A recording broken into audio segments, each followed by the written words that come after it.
T20 series के बाद Pakistani team और साउथ अफ्रीका टीम में जो है वो फैसलाबाद में पहुंच चुकी है। वहां पर पाकिस्तान और साउथ अफ्रीका के दरमियान पहला ओडीआई मैच खेला जाना है। उसके लिए पाकिस्तान की जो प्लेइंग 11 है उसमें 4 बड़ी चेंजेस की गई हैं।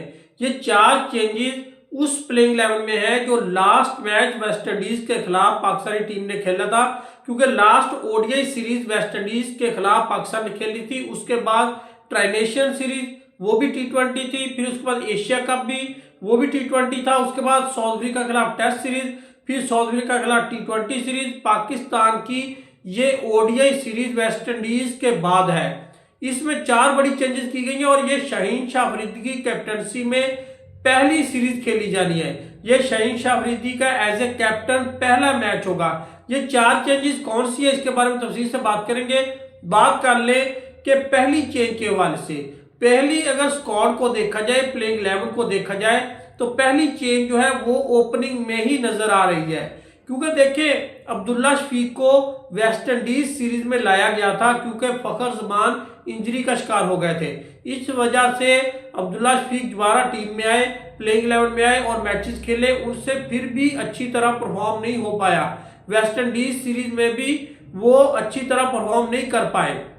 उससे पहले साउथ अफ्रीका सीरीज में तीनों मैचेस में डक पे आउट हुए, 0 पे आउट हुए। उससे पहले ऑस्ट्रेलियन सीरीज में भी वो कोई खास परफॉर्मेंस नहीं दे पाए। तो अब्दुल्ला शफीक की परफॉर्मेंस जो है वो 0 आ रही थी। आगे फखर जमान इंजरी का शिकार होते हैं वेस्ट इंडीज के खिलाफ और अब्दुल्ला शफीक दोबारा जो है वो सीरीज खेलते हैं।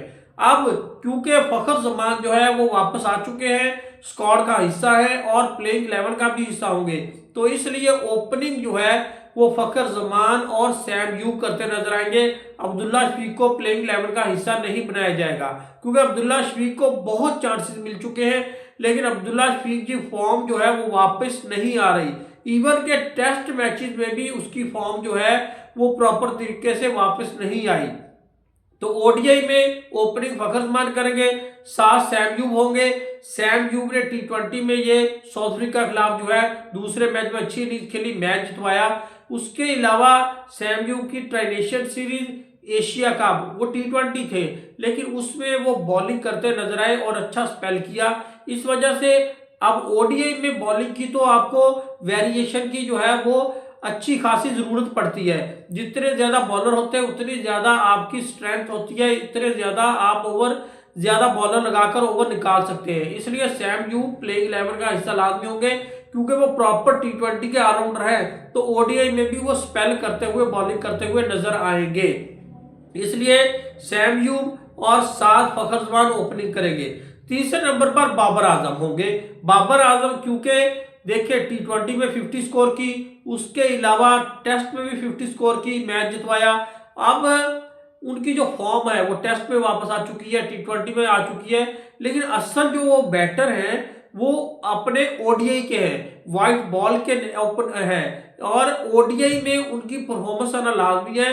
खास तौर पर जब सेंचुरी स्कोर करते हैं तो एक जो है कॉन्फिडेंस आता है। तो बाबर आजम की जो सेंचुरी है वो काफी देर हो गई है, ओडीआई में नहीं हमें देखने को मिली। तो अब बाबर आजम जो है वो फॉर्म में आ चुके हैं, बल्ले से जो उनके रन जो है बल्ला उगलना स्टार्ट कर दिया है। इसलिए तीसरे नंबर पर बाबर आजम लाजमी खेलेंगे और ओडीआई का हिस्सा होंगे। चौथे नंबर पर मोहम्मद रिजवान होंगे।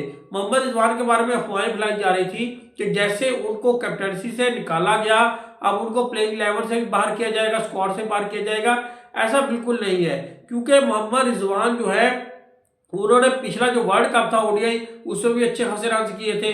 वेस्ट इंडीज सीरीज, उससे पहले जो चैंपियन ट्रॉफी थी, उससे पहले ट्राइनेशन सीरीज हुई थी, उसमें भी बहुत उन्होंने रन किए थे जो न्यूजीलैंड के साथ ही, न्यूजीलैंड और साथ आई थिंक साउथ अफ्रीका था।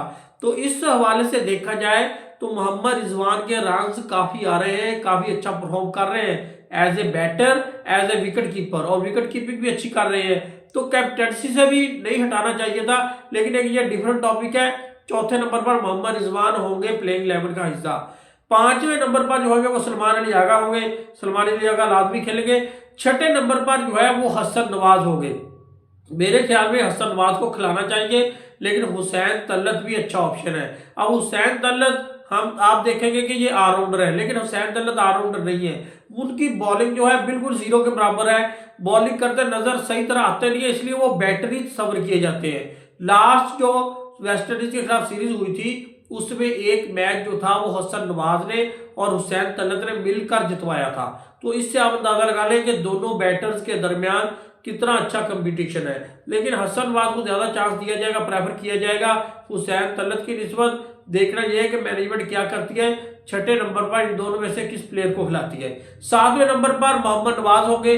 मोहम्मद नवाज की जगह कोई नहीं ले सकते। मोहम्मद नवाज जब टीम में आए थे तो मैं भी ये कह रहा था, सारे क्रिकेट एनालिस्ट यही कह रहे थे कि मोहम्मद नवाज को किस परफॉर्मेंस की बेस पे लाया गया है, किस वजह से टीम में लाया गया है। लेकिन जब वो आए उन्होंने tri nation series, Asia cup, हर ओडीआई सीरीज में भी अपनी फॉर्म को दिखाया, अपने बैट से भी प्रूव किया और बॉलिंग से भी प्रूव किया।